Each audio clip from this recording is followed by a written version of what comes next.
Let us welcome the today's guest who is going to give a brief lecture about the optimization techniques and how they can be implemented in case of an MATLAB session. Fine. Good morning, ma'am. Good Good morning. morning, Welcome sir. to the 3 days online workshop on microgrid design and feasibility assessment based upon Homer and MATLAB. And it's a great privilege for me to introduce Netravati ma'am, as she has a research scholar in NIT Tiruchirappalli and she is working as a assistant professor in BMS CE College in Bangalore. And she has authorized many research papers, which includes educational papers also. And her areas of interest includes power systems, smart grid, demand side management, IoT applications in smart grid, optimization algorithms for smart grid. And these are the different things what Madam has achieved in her as a research scholar in NIT Tiruchirappalli. And Madam will discuss about the optimization techniques in the morning section. She will give the brief introduction to optimization technique, and in the afternoon section she will give an explanation about the hand-on session for optimization algorithm using MATLAB. So please utilize this opportunity and make use of the things what is going on in each and every session, that is in morning session and afternoon session, which will be helpful to you to do a research work or else to do the projects in your future, whatever you are going to face in your fourth year, that is final year. Either it may be a mini project or main project. Thank you, ma'am. Thank you for readily accepting our invitation and coming to deliver a session for our students. Thank you, ma'am. Thank you once again. Thank you very much, sir, for the introduction. Okay. Good morning, everyone. Hope all of you are doing fine during this pandemic. Okay. As sir told, the first session will be introduction to optimization. See, I'm not. This is a very general topic. What I'm going to tell you. I am not getting into electrical engineering basically. Means I am not getting into any technical application because no, this what I'm going to tell you today can be applied to any field. Okay, see, not all are interested in electrical, means interested in a particular topic. See, I am basically into power systems. So if I tell application about power system, not all are interested in power system. Some are interested in signal processing or image processing or power electronics or drives like that. Okay, so what I thought was, so let me be very general. So my topic for today is very general. So you can take this content and you can apply it to any field. Okay. I am audible, right? Yeah, yes, Yes, ma'am. It is clear. Yeah, fine. Okay. So it is a very general topic. So morning session, I am going to tell you about optimization in general, and one algorithm I'm taking, which is very what I can tell, very widely used, very famous algorithm, the very basic one called as the genetic algorithm. You people might have heard about that. So genetic algorithm, again, I'm going to tell you a very general application, like a general function I'm going to take, and I will tell you how to write the genetic algorithm code in MATLAB. Okay. Uh, okay. So let us start with the presentation. Introduction to optimization. So what is this an optimization? So have you heard of this term optimization? Somebody can unmute and tell me. Have you people heard? No? Okay. So Yes, what is students, this you can unmute yourself and you can answer for the question. There is an option for you. You can unmute yourself and please answer for the questions. Yeah, ma'am. You can carry on. Okay, fine. Okay, so if you have not heard about this term called as optimization, so okay, that is my work to tell you what is optimization today. So what is optimization? So in general, if you see, this optimization is present everywhere. It is present in business, social, economic, or engineering. And also I can tell it is also present in your personal daily lives also. Whether you know it or you don't know, optimization is present in your daily routine also. So what are those everyday examples? Optimization means what? To balance two things. You can tell in general. That was a very vague description. So you have to balance two or more things. Okay, so that is optimization.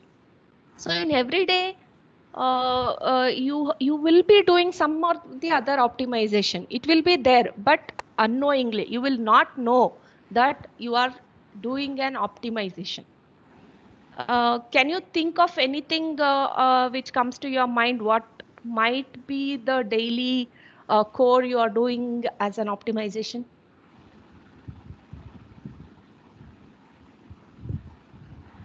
Anybody?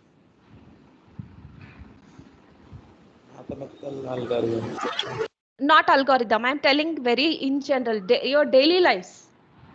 Say even your parents who doesn't know any technical or engineering terms would be adapting this optimization without knowing themselves. Completion of any work effectively without any wastage. Yes, Expenditure, ma'am. yes. You have to balance expenditure versus whatever amount you have. That is one example. And you would have done this, right? You will find new route from traveling back to home from some place. So you will see which route will have reduced traffic, which will have minimum traffic, right? You would have done that one or the other time. So that is nothing but optimization. So what you are optimizing there when you are traveling and you are taking a new route from some place to your home or from your home to some place, you are optimizing something. What is that? One is distance and Time taken to travel. time. Yes, time taken, correct. Time taken and Cost of fuel. cost of the fuel, right? This is called as optimization. So you are finding a new method or new technique where you are saving something, right? So that is called as optimization. So this is one everyday example. Okay, so so you are using optimization already, so but you don't know it as a technical term, that's all. Okay, so another example, you if suppose you have some 5 assignments to complete, then you will make it you will arrange it in an order such that you will finish all the assignments within the stipulated time with less energy spent, right? So that is also an optimization. So these are some of the everyday examples of using optimization. So another example I have just put. So trying to squeeze out the optimum gap between lunch and the class to do some work like that. Okay. So you all have been using optimization from a long time. And this decision, that is optimizing decision, that is suppose we take this traffic example, it is taken by either an individual, the decision it is taken by an individual or a group of people.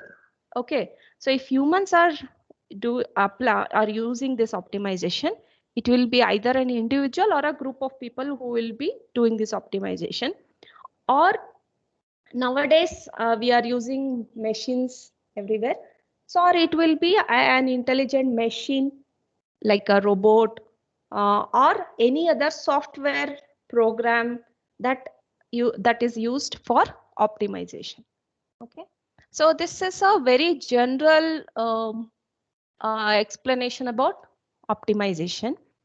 And nowadays technically you might have heard artificial intelligence, machine learning, deep learning, game theory, etc. Right? All data science what to tell, data science techniques or technologies, they have optimization techniques imbibed in them. That means optimization technique is a part of those technologies, artificial intelligence, machine learning, deep learning, etc. Okay, so if you want to get into any of those fields, or if you want to use those technologies in your application, so it is very necessary for you to know what is optimization. And next question is how you are going to achieve the optimization. Okay, that we will see. Okay, so whether it is important, the optimization is important to data science. Yes, it is extremely important. Okay, so all basic sciences, business organizations or engineering enterprises, so they have been using these optimization techniques from a very, very long time. Okay, and especially engineers, they have to be trained to work in any field. For any field, these engineers have to work so that the solutions they produce have to be very good. Okay, but what is the input? Input will be incomplete or noisy input. Noisy means with some which is not complete. Okay, so with such kind of input, the engineers have to work such that the solution is a very good one. Okay, so that means they have to use optimization in their work. Okay, so yeah, as I told, it can be any engineering field like computers or semiconductor ICs or furnaces or combustion engines or electric machinery, power systems, like that. Okay, and yeah, it same thing goes for business organizations also. So it is not only if optimization is not restricted only to technical terms, or it is not only restricted to engineers.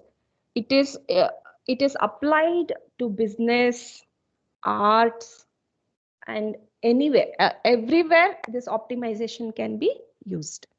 Okay, so all business again in this business decisions is taken based on optimization technique. Optimization here, they are maximizing some form of gain. They have to maximize their profit, right?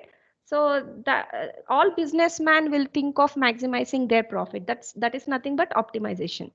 But under what constraint, under what limitations? So the limitations are time, budget, the space available, and of course it has to be within the ethical and legal boundaries if it comes to business. Okay, so even for business, the optimization is important. Okay, this is what I told already. So how do they optimize? So when they are optimizing, they have to use the data which is available effectively. Okay, the efficiency of using the data should be high, and it has to be such that the optimization technique has to be such that the large set of data has to be processed for computation purpose. So how much ever big the data might be, it has to be used efficiently and effectively, though the data is large. Yeah, and they have to avoid local minima and search for a good solution. So I'll tell you what is this minima is in the later slides.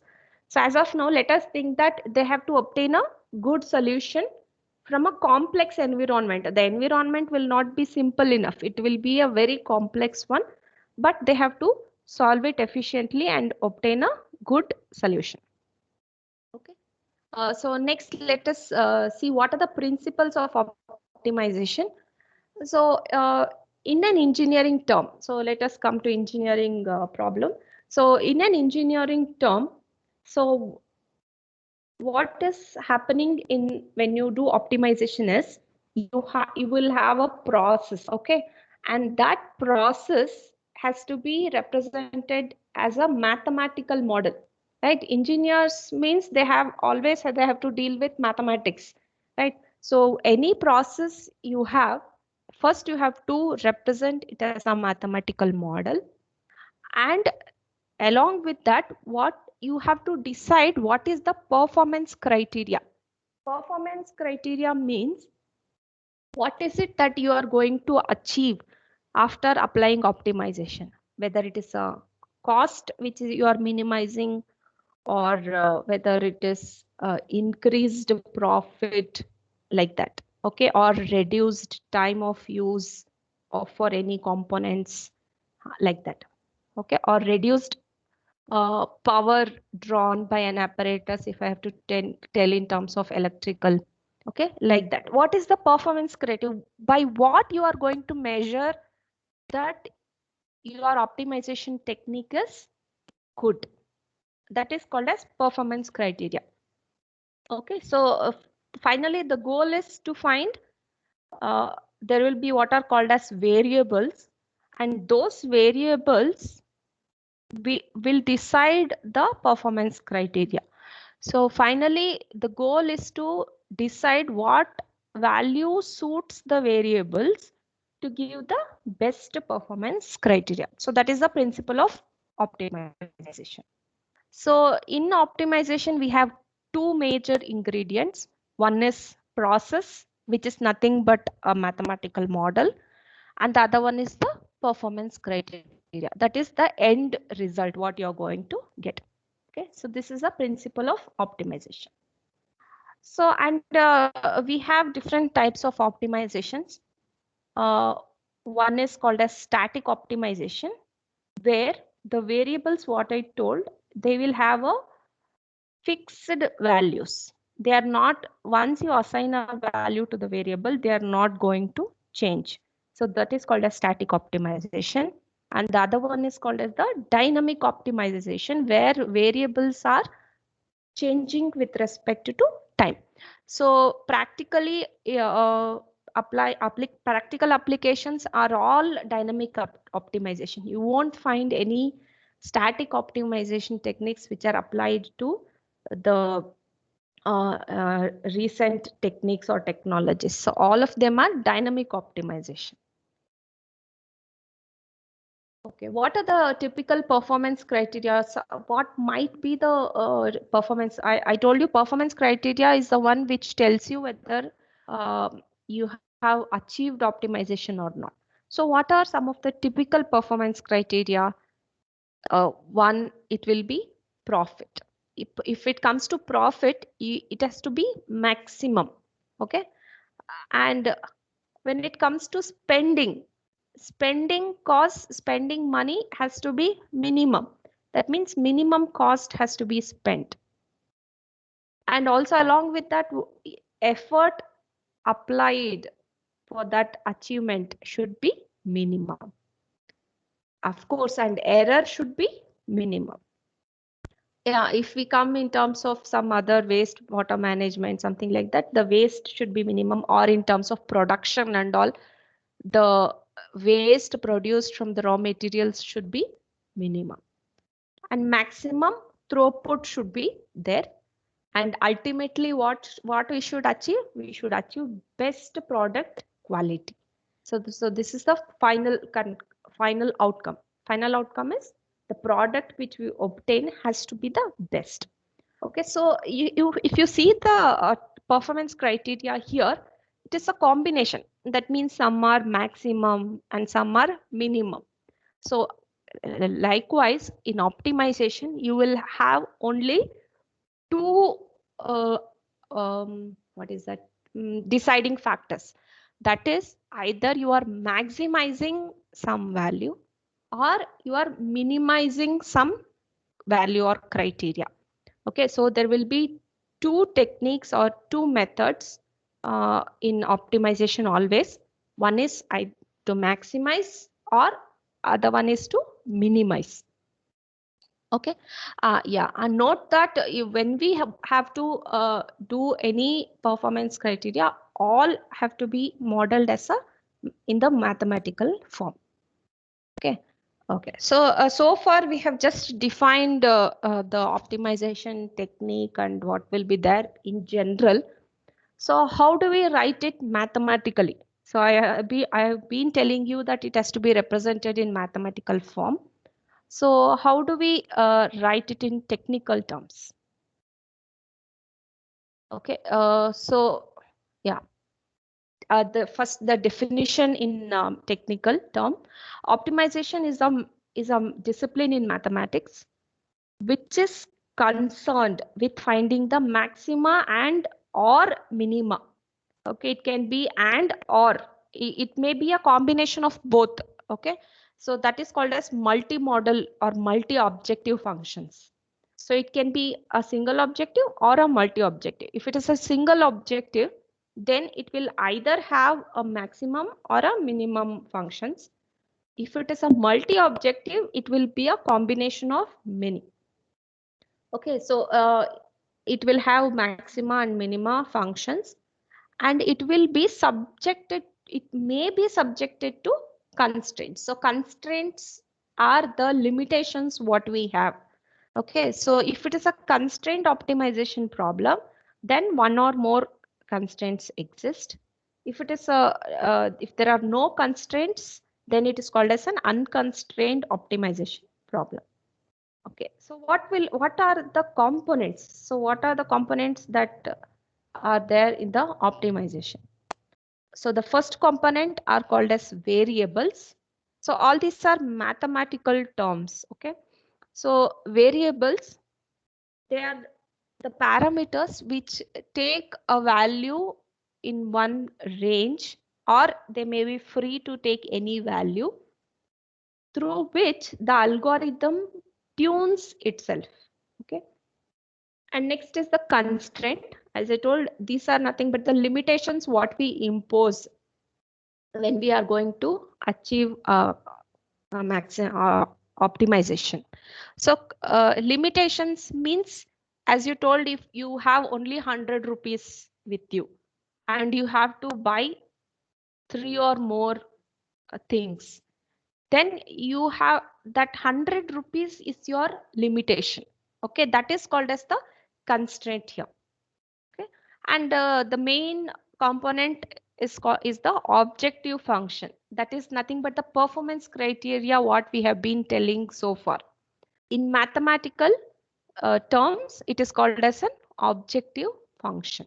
Okay, so which will tell us what should be the goal of the algorithm which we are going to implement. Okay, this is the mathematical representation. So first we have the objective function. So f of x is the objective function. No equation is given here because it is a very general description what is being given here. And this objective function is subjected to the constraint. So again, when in constraints, we have two types. One is called as equality constraint, and the other one is called as the inequality constraint. So what happens in equality constraint is there is a equation which is equals to 0. So when we make this equation equals to 0, it is called as equality constraint. And another constraint is there which is represented in the form of another equation which has this greater than equal to here, or it can be less than or equal to also. Okay, so this equation or this constraint is called as inequality constraint. Okay, it can be subjected to one or more constraint, and those constraints may be equality constraint or inequality constraint. So what is the variable here in this function or in this objective in this optimization problem? The variable is x. So x is called as the variable here, where x belongs to a real number and it is a vector of n variables. That means it can take n variables, x1, x2 up to xn. And as I told, it may be subjected to one or more constraints. So h of x is also a vector of equality constraints, which is of dimension m1, and inequality constraints of dimension m2. Okay, so this is the mathematical description or representation of an optimization problem. So classification of optimization problems based on the properties of objective function. So f of x is the objective function. Based on the property, it can be a single variable or a multivariable objective function. Suppose if I say f of x is equal to x square. So x is the only one variable present. So that is called as a single variable. And suppose if I say f of x is equal to x1 plus x2, then there are two variables, x1 and x2, and that is called as the multivariable objective function. And the function may be linear or non-linear equations. That is, the right hand side of f of x may be linear or non-linear. It can be sum of squares also. It can be quadratic also. It may be a smooth function or a non-smooth function. And it can be a sparse function also. Okay. So these, based on the properties of objective functions, so these are the types of optimization problems. So that is what, if based on this property, we tell that whether the optimization problem as a constraints and the variables, everything, what type of optimization problem is. We tell that it is a linear optimization problem if the objective function is linear. Okay, so the objective function decides what type of optimization method it is. So next, coming to the control variables or the decision variables which we have. So the properties of variables can be time variant or time invariant. It can be continuous or a discrete value, or it can take only integer values, or it can be a mixed form also. If we have two or more variables, one variable may be a integer value, can take only integer values, and the other variable can take any other type. Okay, so this is the graphical representation of x. If x is a continuous variable, it will look like this. If x is a piecewise discrete value, it will look like this. Or if x is discrete value, it will look like this. Okay. Yeah. And objective function type and search space. So always in optimization, you will come across what is called as search space. So search space is the region where region with boundaries for values of x1 and x2. See, if you see this graph, x1 is represented in x-axis and x2 is represented in y-axis. So the search space is this enclosed region here. Okay, so that means x1 and x2 values are bound inside this region. And since x1 and x2 are bound inside this region, f1 and f2 values will also be present inside this region. So this is the search space, what we call in the optimization problem. And as I told, it can be a minimization problem or a maximization problem. So any minimization problem can be converted into maximization problem just by multiplying the function with -1. Okay, suppose you have a function f of x which has to be minimized, but you have a algorithm which performs a maximization function. Then this can be converted into maximization function by multiplying it with the -1.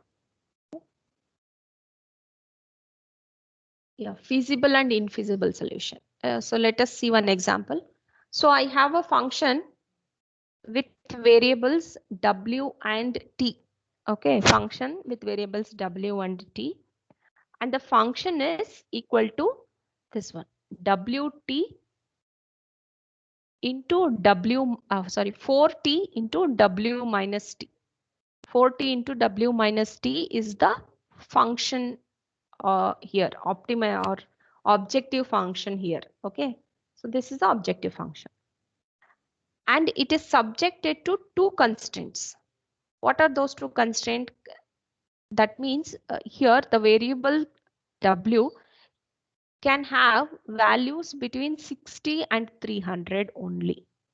And similarly, T can vary between 10 and 400 only. So these are the constraints subjected to. ST means subjected to. Okay. Then let us take some arbitrary value. So solution 1, let us take W is equal to 90 and T is equal to 10. Is it satisfying the constraint?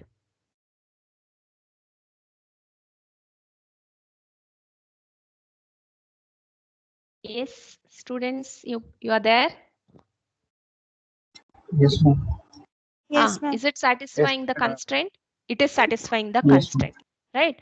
So this is called when only we have this function and subjected to these constants, and we got one solution where W takes a value of 90 and T takes a value of 10, then it is satisfying. So this is called as feasible solution. And when we substitute this W and T value in this equation, that is 4t into W minus T, we get the function value as 3200, right? So this is called as the feasible solution. Okay, that means feasible solution is the one where we have a solution which satisfies all the constraints. Is it feasible? Yes, it is feasible as of now. Suppose along with these two constraints, we have one more constraint. So what are two more constraints. So what are those constraints? Those constraints are W by T should be less than or equal to a value 8. This is one constraint. And another constraint is W minus 8t should be less than or equal to 0. So along with these constraint for the variables, we have two more inequality constraint. Now, is the solution feasible? Is the solution 90 and 10 feasible?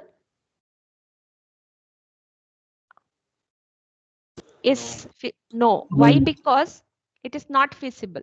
Why? Because this constraint is not satisfied. 90 by 10 is equal to 9, which is violating this value. And what about this 90 minus 8 into 10? 90 minus 80, which is equal to 10, which is also not less than or equal to 0. So both of these inequality constraints are not satisfied.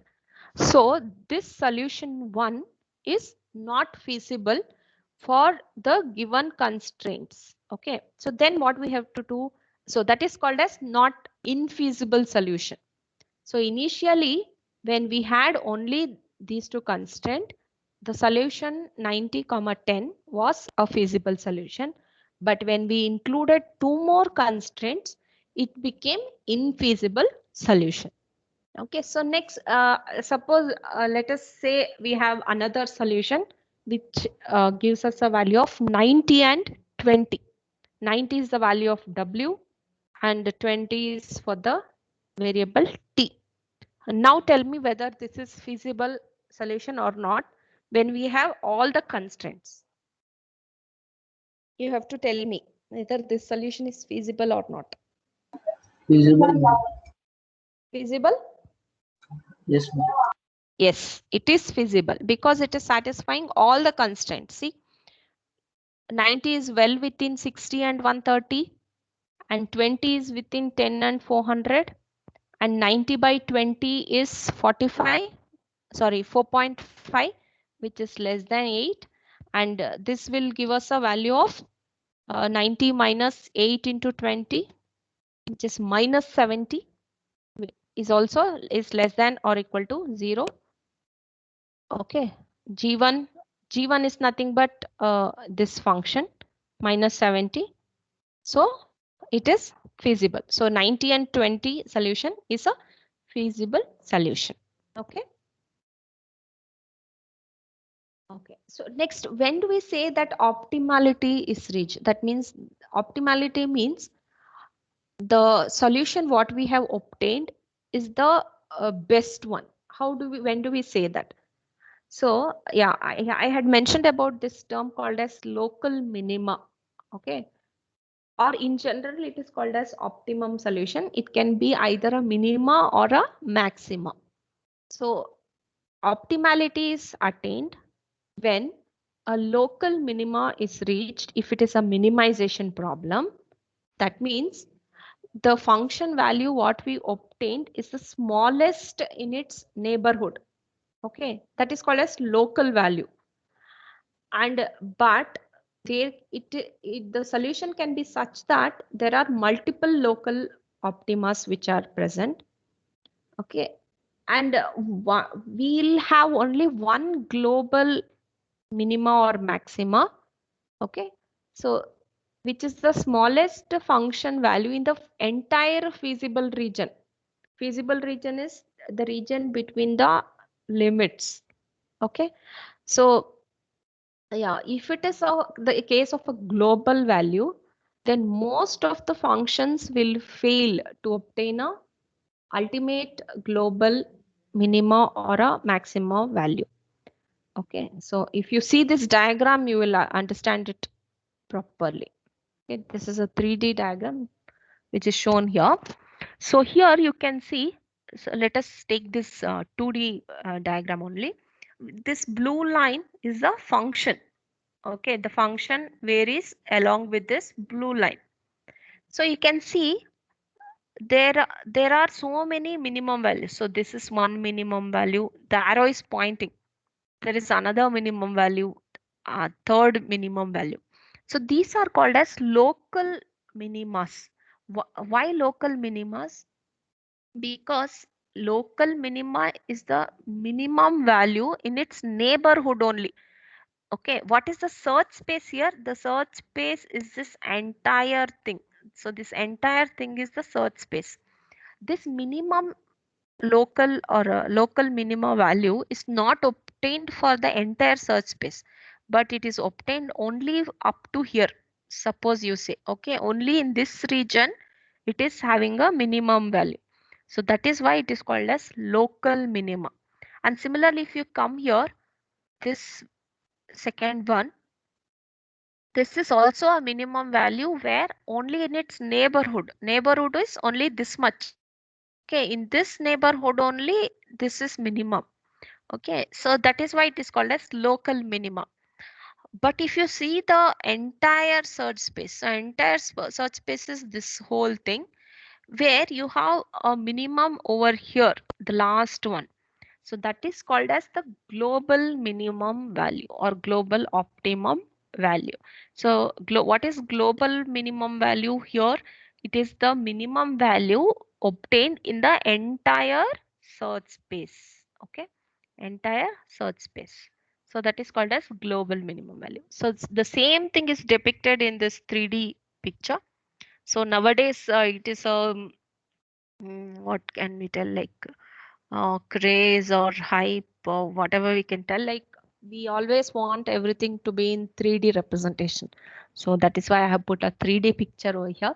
You can see local minimum values, sorry, local maximum values here and a global maximum value. This is a global maximum value in this entire search space. Okay, I hope you have understood local minima and local maximum. Yeah, and as I told you, it can be a single objective or a multi-objective, right? So multi-objective is a combination of two or more function, and most real-world problems have two or more objective functions that have to be optimized. And these objective functions can be, need not be the same. Okay, say if I take example of in an electrical term, you can combine two functions. One function belongs to cost, minimization of cost, and the other one may be minimizing losses. So cost minimization plus power loss minimization are the two functions which can be combined together and made as one objective function. So that is called as multi-objective functions. And also you can see that the two functions are not defined in the same unit. Okay. And when we obtain the solution for these type of multi-objective optimization, the solution, there will not be a single solution. Okay, but there will be a set of solutions which has to be chosen again by the user or the programmer. Okay. And when you have such type of solutions, that is a set of solutions, they are called as Pareto optimal solutions. Yeah, so this is another example for multi-objective optimization, where you have to see the cost as well as the comfort. So two cars have been represented here. One is the basic one, this one. This is a basic car which will cost less and comfort also is less. What if you want to increase the comfort? Then what you have to do? You have to pay more, right? This car costs high, but also the comfort is also high. So like this. So this is multi-objective optimization, where you are combining the cost and the comfort of the user, right? So this is multi-objective optimization. And yeah, I think I have told you about, yeah, this is the mathematical representation for multi-objective functions. You will have either minimize or maximize a combination of different functions represented as f1, f2 until fk, subjected to an inequality constraint and a under equality constraint, subjected to inequality and equality constraints both. Okay, they have to be optimized simultaneously. Yeah, and when you are doing this optimization, see, as I told, you cannot leave the comfort and just optimize the cost. And vice versa also, you cannot leave the cost and just optimize the comfort. They have to go hand in hand. Both have to be optimized simultaneously. You have to optimize the cost and the comfort together. You cannot optimize them separately. That will not serve the purpose. So that is what it is told here. They have to be optimized simultaneously. Okay, and x is a variable for which you have to find the solution, which will be a Pareto optimal solution. That means it will not have just one value. It will have multiple values or multiple solutions. Okay, so next let us say what is the effect of constraints. Why we should have constraints to get an optimal solution. Suppose we have this function, just leave out this constraints. Okay, let us see the unconstrained scenario. This is our function, that is minimize x square minus 5x plus 4, right? This is a function we have. And suppose we don't have any constraints for this function, and we represent this as this in the graph. We draw a graph for this function. We get a curve like this. Okay, and since this is a minimization function, what is the minimum value? Minimum value is obtained here for these, for 2.5 and minus 2.5. That means this x is free to take any variable here. There is no constraint. Then we have this function and the values correspondingly here. And suppose we have a inequality constraint. Sorry, there is a mistake over here.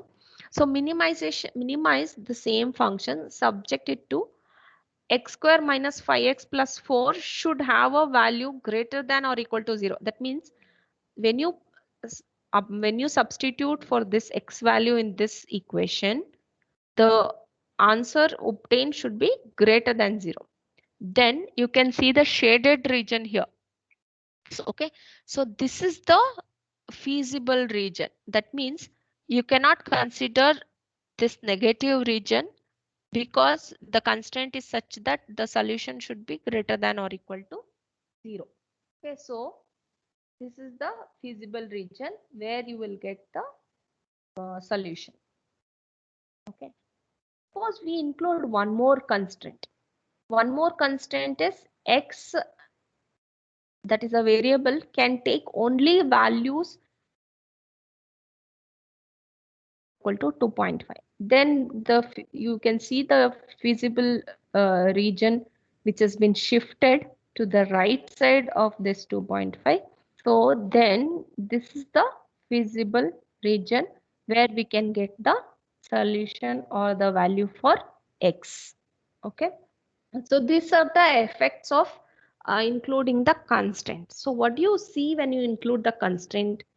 You can see that the solution space or the search space narrows down. You can see in the first unconstrained scenario, there was no search space at all. It was like free to move anywhere. The variable value was free to move anywhere.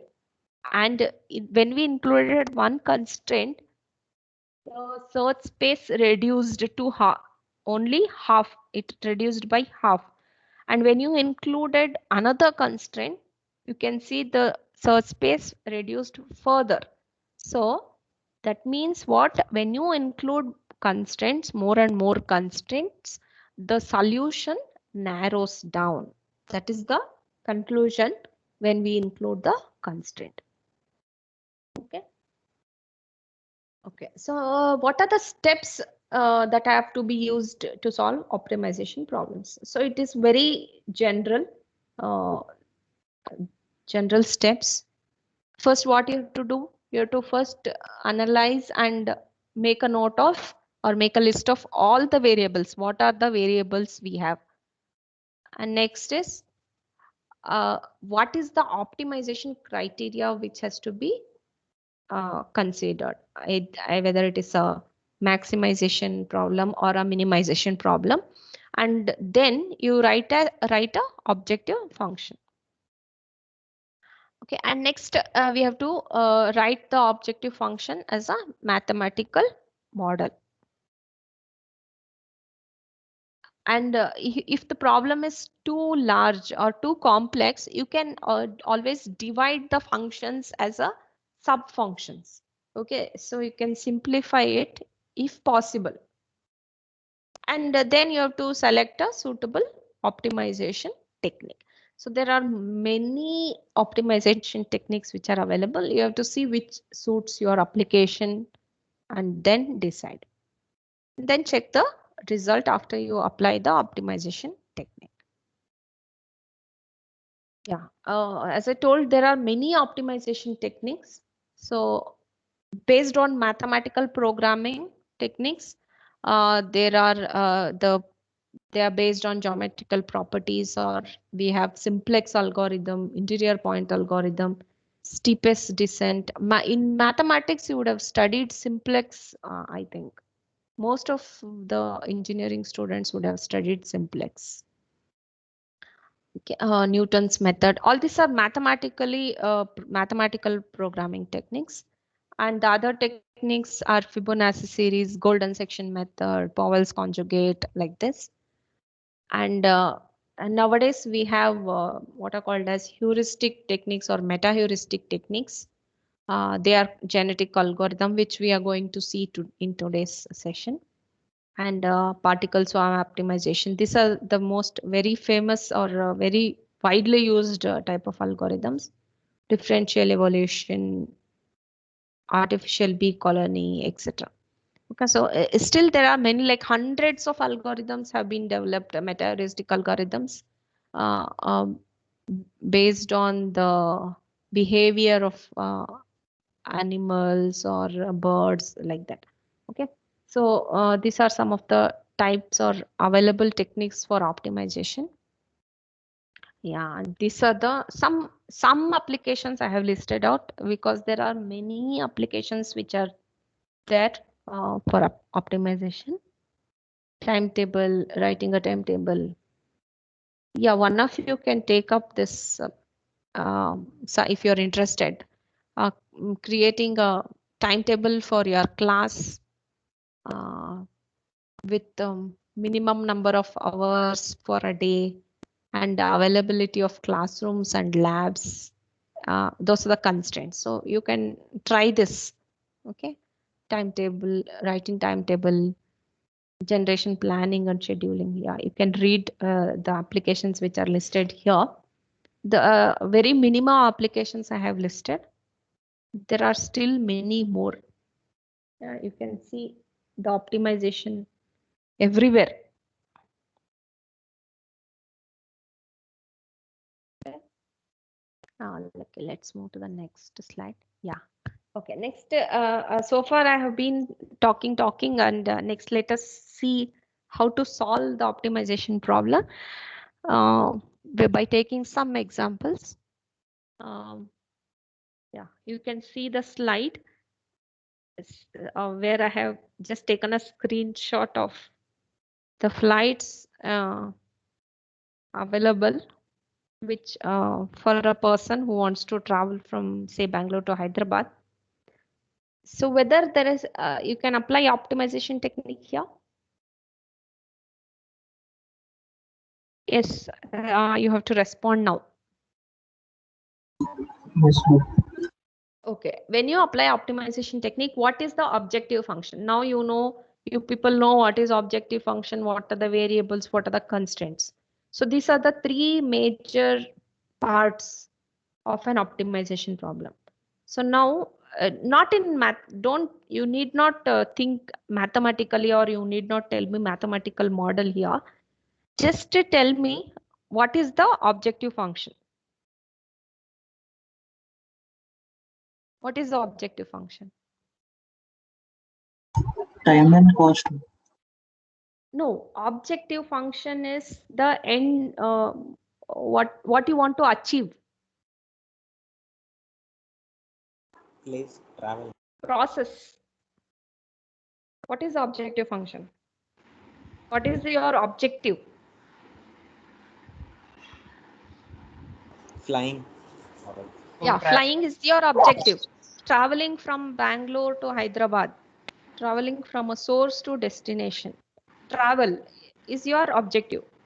That is through flight, so you're flying. So that is your objective. That becomes your objective function.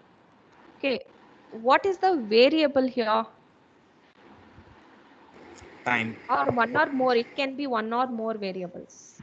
Yeah, one variable is time. Cost and time. Cost and time, yes, right. Cost and time are the two variables here. Distance. Can you take distance? Yes, ma'am. Distance.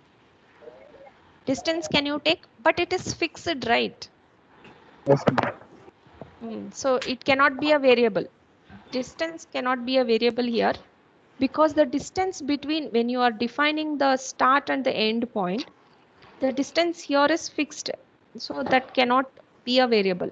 So there are two variables here. One is the time of travel and the other one is the cost. Two variables.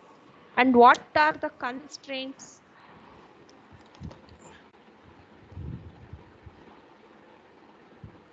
What might be the constraints?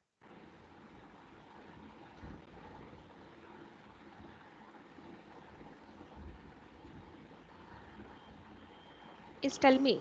It is concerned with the variables only. Cost and time. You have, yeah, cost and time. You will have, those will become the constraints again. Suppose you have a Less than or limited equal to 1 hour. budget. Yes, correct. So you have a limited budget. So you have only some limited cost that you can spend for traveling. So that becomes one constraint. And another constraint is the time of travel. So you want to spend the minimum time on the flight. So that becomes another constraint. Okay. Did you understand what the optimization problem now? The objective function, Yes, ma'am. constraints, and the variables. Did you understand? Yes, ma'am. Okay. Okay. So let us move to next example. Okay. So okay. Just read the question. Read the example.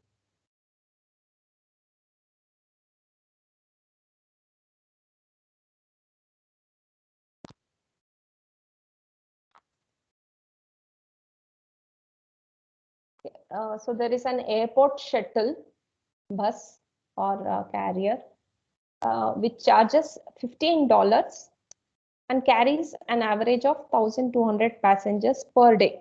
So one day this carrier carries 1,200 passengers and each passengers it charges $15. Okay.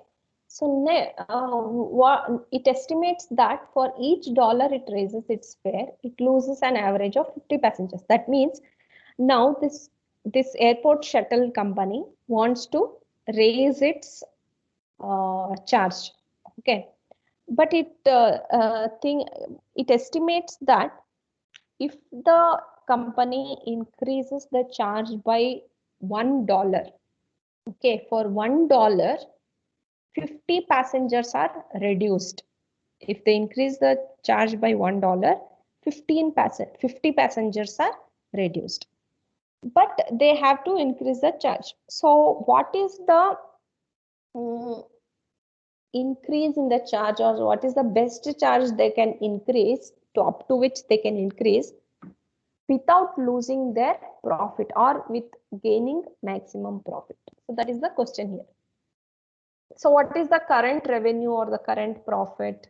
It is nothing but $15 into 1,200 passengers, which gives us $18,000. So this is the current profit.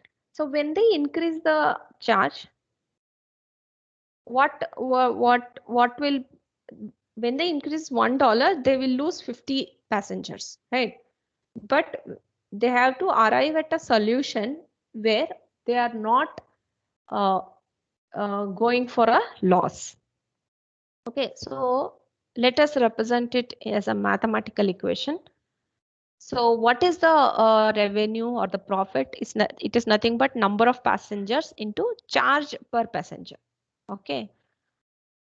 So let us say the dollar which has been increased, let it be X. Okay. So let the increase in the dollar be X dollars. So next, what happens to the equation? But for every increase in X, there is a decrease in 50, right? So 1,200 were the original number of passengers minus 50 passengers which are reduced into X times. So $1 increase will lose 50 passengers. $2 increase, it will lose 100 passengers. Into what is the charge per passenger? Charge per passenger is 15 was the earlier charge. Plus they have increased it by X dollars. Okay. So this is the equation. Upon simplifying, we will get this equation as a quadratic equation. 15 to 360 plus 9x minus x square. So this is the equation we got. So what is our objective now? Our objective is to maximize this R. The profit should be maximized. So this R should be higher for a particular X value. So our aim is to find X value which will yield us more profit. Okay. So how do you do that?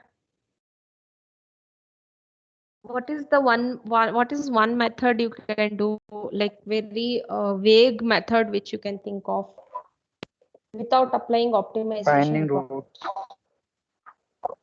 Fatma? Come again.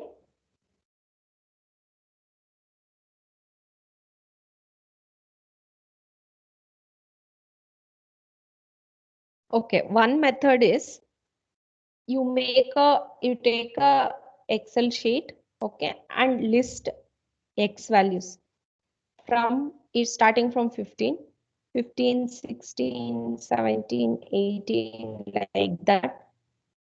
And then you have a equation, you know the equation here. Substitute that X value, find out what will be the revenue, and from that table, you find out what is the maximum revenue value you obtain and the corresponding X value. So that is a very crude method of finding the X value. Okay, otherwise what you can do? Can you think of any other solution? You have an equation, and how do you solve that equation?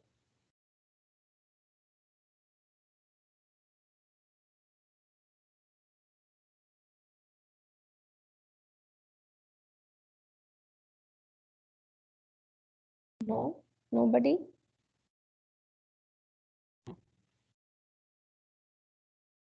Think you would have By done, finding roots.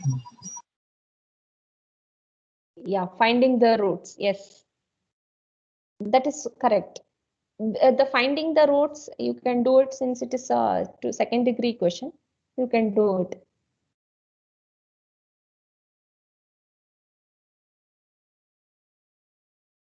Okay. Another method is this one.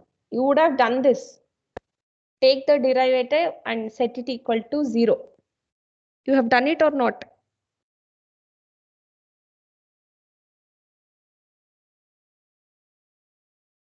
Yes, students. Yes, ma'am. You have done this, right? This method. You will take a derivative of the equation and equate it to 0. Then you find the solution. So that is the very easy method.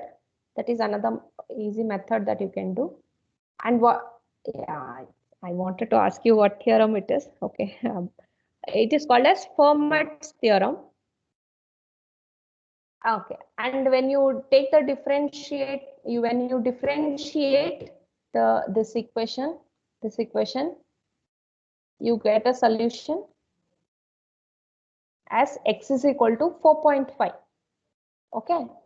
That means when you raise the charge by $4.5, you will get a maximum revenue.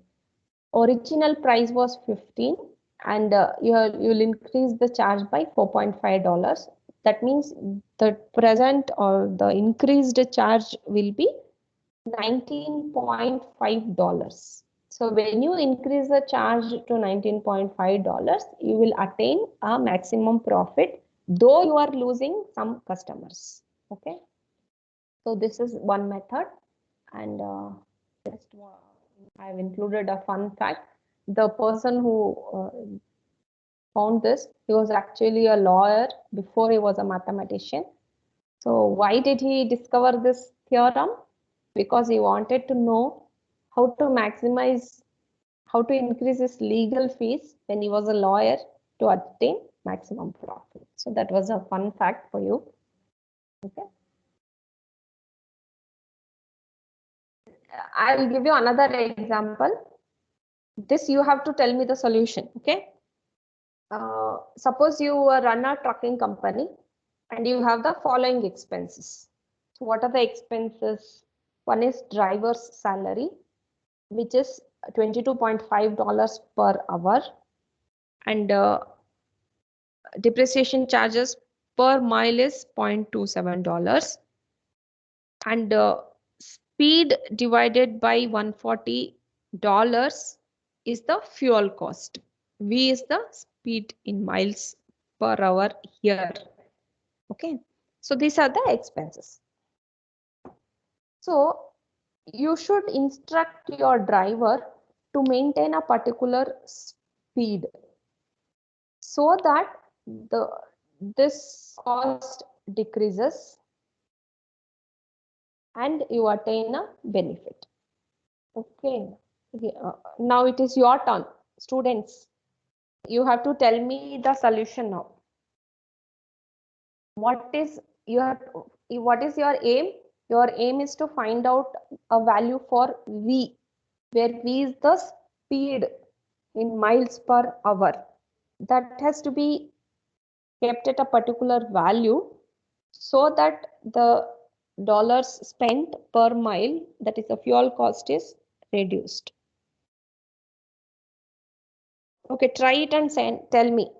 I'll give you 3 minutes.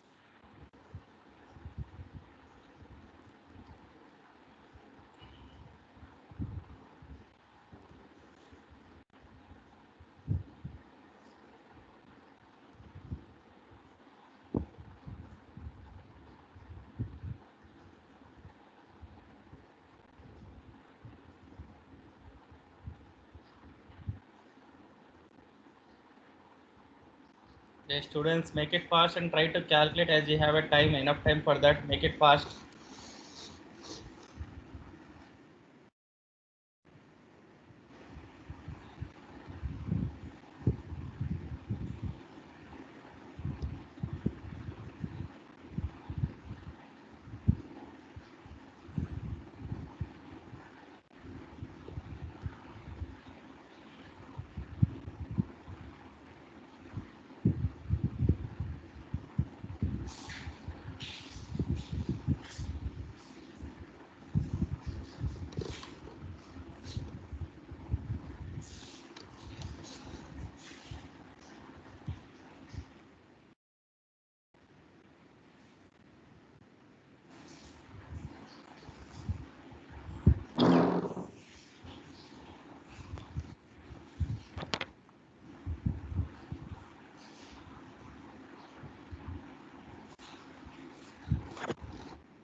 Okay, I've given you the equation also.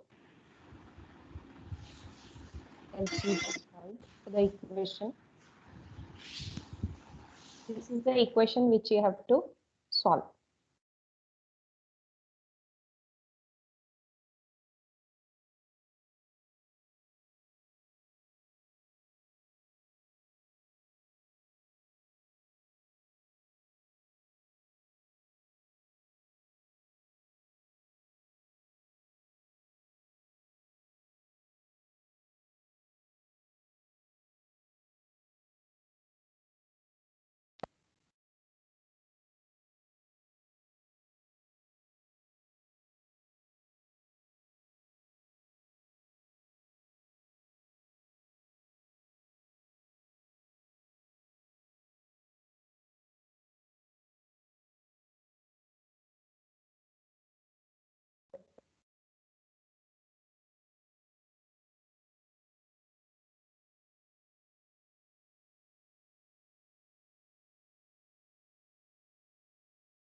Has anybody got the solution?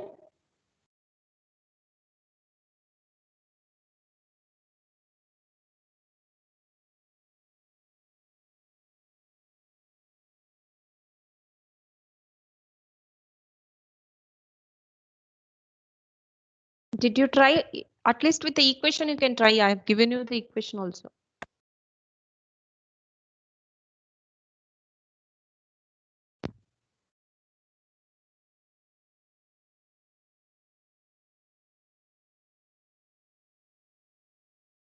Yes, students.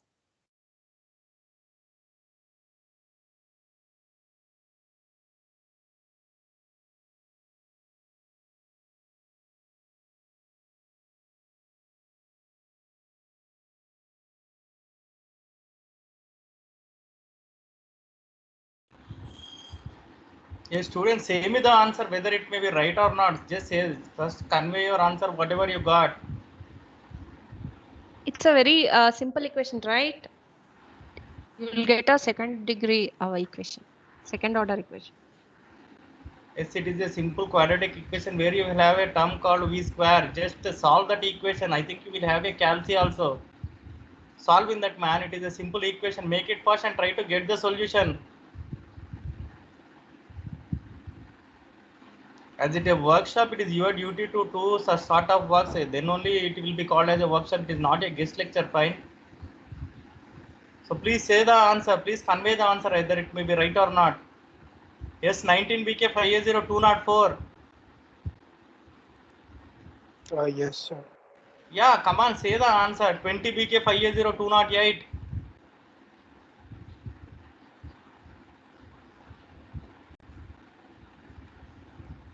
Come on, say the answer. Make it fast.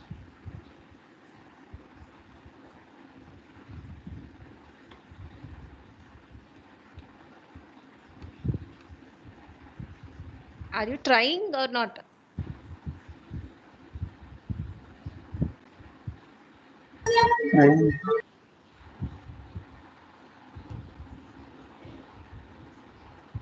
Yeah, sir told you can solve it in the calculator as well.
In the afternoon session also, you will have to be quick.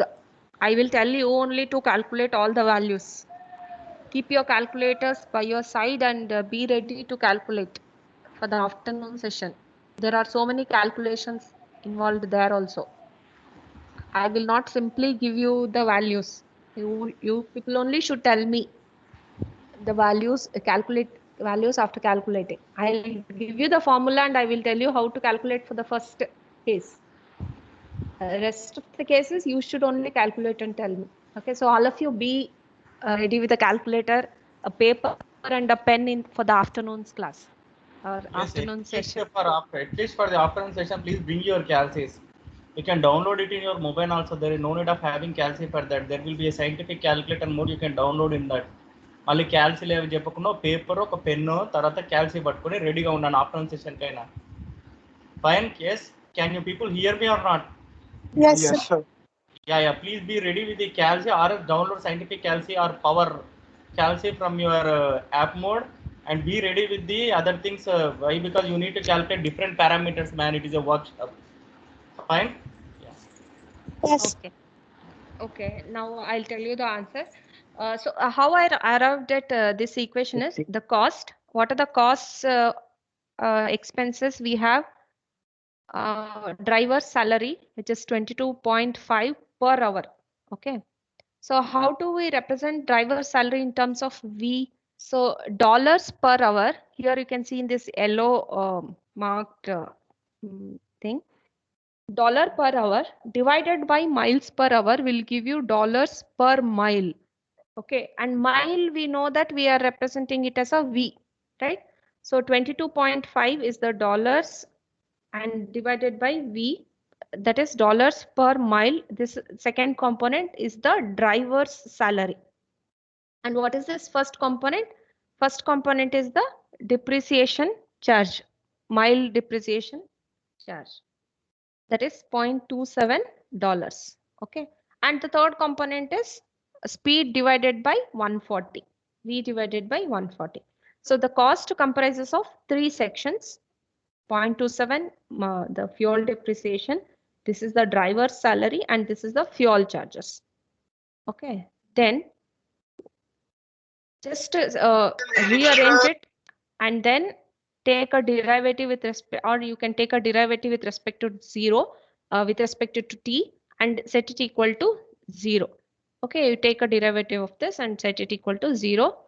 You will end up getting, or you can simply make rearrange this equation as a quadratic equation and solve for V. That's all. So V, when you solve, you will get it as 56 miles per hour. Okay, 56 miles per hour is the speed at which the driver should drive the truck, so that the cost is minimum. That is $1.07 is the cost spent on per mile, which is the minimum, which will be the minimum cost spent when he drives at 56 miles per hour. So we are solving a optimization problem here, where we are optimizing the cost. Our aim is to minimize the cost. Okay, so we have minimized the cost based on the variable, and the variable here is the speed at which the truck is. Okay.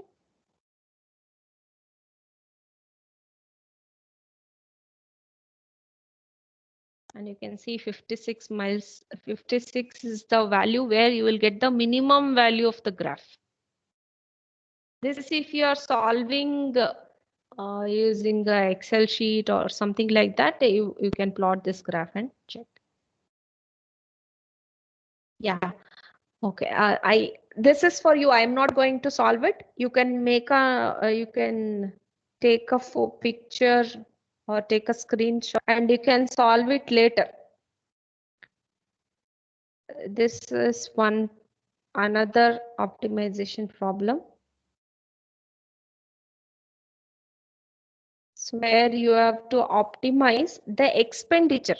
Okay, again it is cost, but you have a constraint on this expenditure. What is the constraint? That the constraint is that you have only $100 to spend.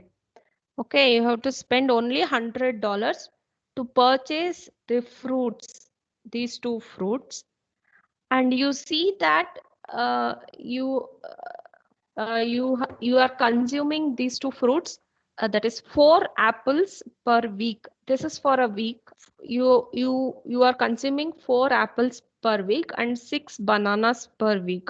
Okay, so you have to, that means you have to at least buy 4 apples and 6 bananas for a week. Okay, and what is the cost of these fruits? Apple costs $4 and bananas costs $5 each. So total expenditure is 4 times apple and 5 times banana, but you have only $100 to spend. So you have to optimize it. What is the minimum amount that you can spend to purchase 4 apples and 6 bananas with the cost of apples and bananas given. So this is for you. You have to solve it later. Okay. Have you taken screenshot? Yes, ma'am.